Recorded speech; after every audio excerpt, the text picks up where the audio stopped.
आज हम बात करेंगे इंडेक्स फंड की। आज पूरी जानकारी लेंगे इंडेक्स फंड की। इंडेक्स फंड होता क्या है और किस तरीके से काम करता है। इंडेक्स फंड और म्यूचुअल फंड में क्या अंतर होता है, किस तरीके से इंडेक्स फंड म्यूचुअल फंड को बीट कर सकता है, इंडेक्स फंड किस तरीके का पोर्टफोलियो तैयार करता है और म्यूचुअल फंड किस तरीके का पोर्टफोलियो तैयार करता है। इंडेक्स फंड किस तरीके का फंड होता है और म्यूचुअल फंड किस तरीके का फंड होता है। इन तमाम जानकारियों को आज हम इस वीडियो में साझा करेंगे और आपके सामने रखेंगे तमाम बारीकियों के बारे में। वीडियो अगर पसंद आती है, इंफॉर्मेटिव लगती है तो प्लीज चैनल को सब्सक्राइब जरूर करना और अगर कुछ फिर भी डाउट है आपके मन में तो प्लीज कमेंट्स में जरूर पूछना। बात करते हैं इंडेक्स फंड की। सबसे पहले देखिए, इंडेक्स फंड वो होते हैं जो पैसिव फंड कहलाते हैं और म्यूचुअल फंड होते हैं ये एक एक्टिव फंड कहलाते हैं। एक्टिव और पैसिव होता क्या है, देखिए एक्टिव का मतलब है कि उन पे करंट जो भी चेंज होता है या कुछ भी अपडेट होता है या हमारे द्वारा जो पैसा लगाया जाता है उसको आगे कहाँ ट्रांसफर करना है, कौन सी कंपनी में लगाना है, कौन से स्टॉक में लगाना है, कितना परसेंटेज पे लगाना है,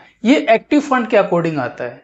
और ये करता कौन है, ये करता फंड मैनेजर। और फंड मैनेजर हमेशा म्यूचुअल फंड में ही अपॉइंट होता है। यानी म्यूचुअल फंड का जो भी काम होता है ना वो फंड मैनेजर के द्वारा किया जाता है। फंड को होल्ड करना, बाय करना, सेल करना, ये सारे काम होते हैं फंड मैनेजर के, उसकी टीम के। और ये सारी टीम मिलकर हमारे फंड को मैनेज करती है जो म्यूचुअल फंड के जरिए होता है, तो उसे एक्टिव फंड में शामिल किया जाता है। बात आता है पैसिव फंड। पैसिव फंड में आता है इंडेक्स फंड। इंडेक्स फंड का मतलब ये होता है कि उसमें किसी भी एक इंडेक्स को ट्रैक किया जाता है और उसी को कॉपी किया जाता है। उसमें किसी भी तरह का चेंज कोई फंड मैनेजर या फंड मैनेजर की टीम नहीं करती, उसमें कोई फंड मैनेजर अपॉइंट नहीं होता। इसलिए इंडेक्स फंड को पैसिव फंड कहते हैं, क्योंकि इसके अंदर एक फंड को हम कॉपी करेंगे या कॉपी किया जाता है और उसके ऊपर ही बीट लगाई जाती है या पैसे लगाए जाते हैं। मोस्टली इंडेक्स फंड को इंडिया फंड के नाम से भी जानते हैं, क्योंकि इंडिया की ग्रोथ होगी तो इंडेक्स फंड की ग्रोथ होगी। इंडिया की अगर मार्केट की अगर लो होगा, इंडेक्स फंड भी मार्केट लो होगा। तो इस तरीके से एक्टिव और पैसिव का बीच का जो डिफरेंस है वो समझ सकते हैं। एक्टिव फंड मतलब फंड मैनेजर और फंड मैनेजर की टीम जिसको डील करती हो। पैसिव फंड जिसके कोई फंड मैनेजर या फंड मैनेजर की टीम नहीं होती है, वो एक फंड को, एक स्टॉक को, इनको ट्रैक करते हैं, वो एक कॉपी करते हैं उस चीज को। जैसे जैसे मार्केट अप जाता है अपना हमारा फंड भी ऊपर जाता है, जैसे जैसे मार्केट लो होता है हमारा फंड भी लो होगा। तो इंडेक्स फंड को इस तरीके से रखा जाता है। इंडेक्स फंड को कंसिडर किया जाता है वेल्थ क्रिएशन के लिए, कम रिस्क के लिए, कम इसके अंदर एक्सपेंस रेशियो होता है उसको भी शामिल किया जाता है। तो इंडेक्स फंड जब भी हम इसमें पैसा लगाते हैं ना तो हमारे दिमाग में एक सोच होती है कि हमारा एक्सपेंस रेशियो बहुत कम होगा। सेकंड सोच होती है कि हमारा वेल्थ क्रिएशन बहुत अच्छे से होगा। थर्ड ये होता है कि हमारा पैसा इंडिया की कंपनियों में लग रहा है, यानी इंडिया की टॉप मोस्ट कंपनियों में हमारा पैसा इन्वेस्टमेंट हो रहा है। यानी इसमें जो पैसा इन्वेस्टमेंट होता है वो निफ्टी 50 हो गया, सेंसेक्स हो गया, बीएससी हो गया, तो इनमें से किसी भी एक फंड को ट्रैक किया जाता है, उस फंड में हमारा पैसा लगता है। जैसे जैसे वो फंड ग्रोथ करता है हमारे पैसे की भी ग्रोथ होती है। इंडेक्स फंड का काम ही ये होता है इंडिया के टॉप नॉच जो कंपनियां होती हैं वहां पे हमारा पैसा डील करता है।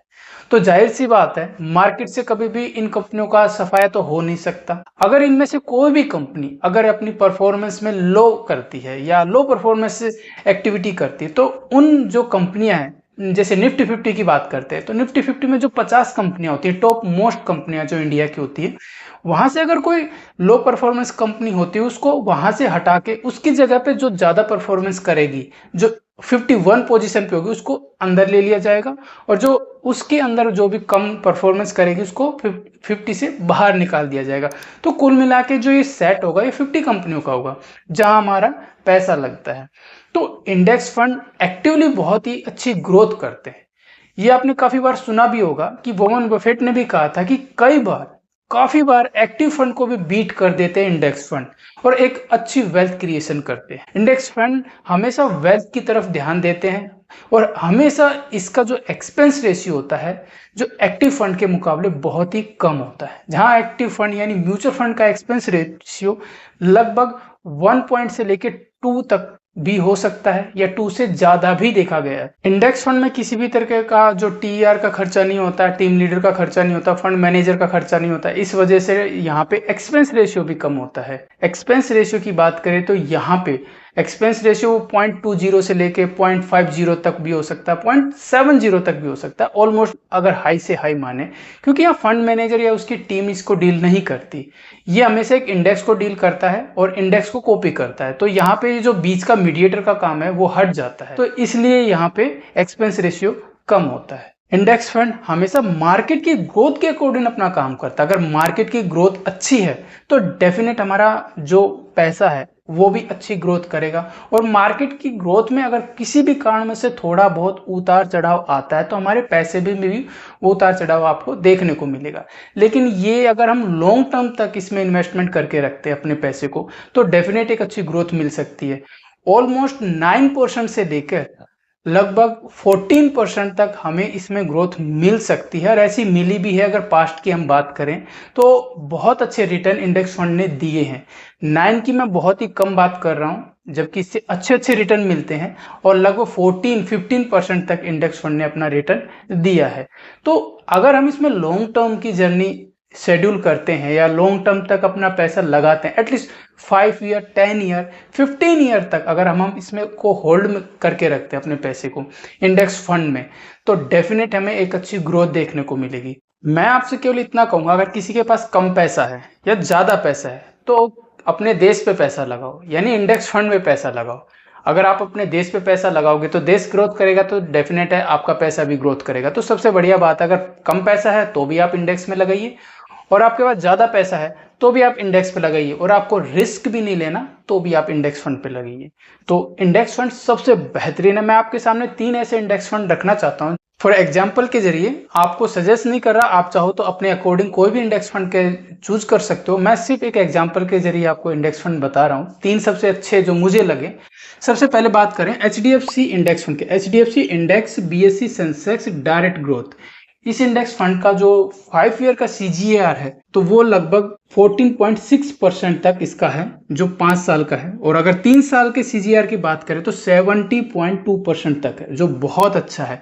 और इसकी एक्सपेंस रेशियो की बात करें वो है 0.15, बहुत ही ज्यादा कम है, यानी 0.15। मैंने तो फिर भी 0.50 तक बताया था, लेकिन यहाँ आ रहा 0.15 एक्सपेंस रेशियो, जो बहुत अच्छा है। इसके अलावा अगर बात करें सेकंड नंबर पे Nippon India index fund S&P BSE Sensex की। देखिए Nippon India index fund S&P BSE Sensex बहुत एक अच्छा इंडेक्स फंड है। अगर आप इसमें इन्वेस्टमेंट करते हो, 5 ईयर का अगर इसके CGR देखते हैं तो लगभग 14.7% इसका CGR है 5 ईयर का। और 3 ईयर का CGR की बात करें 17.2% तक इसका CGR पिछले 3 साल का है। और इसकी एक्सपेंस रेशियो की बात करें तो 0.2% ओनली, यानी 0.20% ओनली इसका एक्सपेंस रेशियो है Nippon India index fund S&P BSE Sensex में। और अगर थर्ड नंबर पे बात करें टाटा BSE सेंसेक्स, ये बहुत ही अच्छा इंडेक्स फंड है, अगर आप इसमें पैसा लगा सकते हो। 5 ईयर का इसका CGR है 14.6% और 3 ईयर का CGR है 70.1%, और इसका भी एक्सपेंस रेशियो है 0.27%। ये 3 ऐसे इंडेक्स फंड थे जो मुझे इस टाइम पे बहुत अच्छा लगा। इनको अगर जब मैंने इनको सर्च किया, इनको देखा, तो मुझे अच्छा लगा कि इनमें अच्छा रिटर्न आपको मिला है। तो मैंने आपको कहा था ना, लगभग 9% से लेके 14% तक आपको रिटर्न आसानी से इंडेक्स फंड से मिल सकता है। यहाँ पे जितने भी हैं, लगभग 5 साल का CGR देखोगे तो आप 14.6%, 14.7%, 14.6%, और 3 साल का भी 70 से ऊपर ही है, 17 से ऊपर ही है। तो कुल मिला के जब आप इंडेक्स फंड में पैसा लगाते हो तो 9% तो मैंने मिनिमम से मिनिमम माना है। अगर आप इसमें पैसा एक अच्छी टाइम ड्यूरेशन के 5 साल भी अगर इसमें लेके चलते हो तो डेफिनेट है आपको 12-13% का रिटर्न आराम से मिल सकता है। तो ये कुछ नॉलेज थे इंडेक्स फंड के बारे में। अगर फिर भी कोई डाउट है आपको इंडेक्स फंड से रिलेटेड, कोई भी ऐसी क्वेरी है आपके मन में कि इंडेक्स फंड में इन्वेस्टमेंट करने के बाद ऐसा क्या हो सकता है, या आपके मन का कोई ऐसा डाउट है जो क्लियर नहीं हुआ हो इस वीडियो में, तो आप उसे कमेंट्स में पूछ सकते हो। तो मिलते हैं एक नेक्स्ट इन्फॉर्मेशन के साथ, जब तक के लिए धन्यवाद।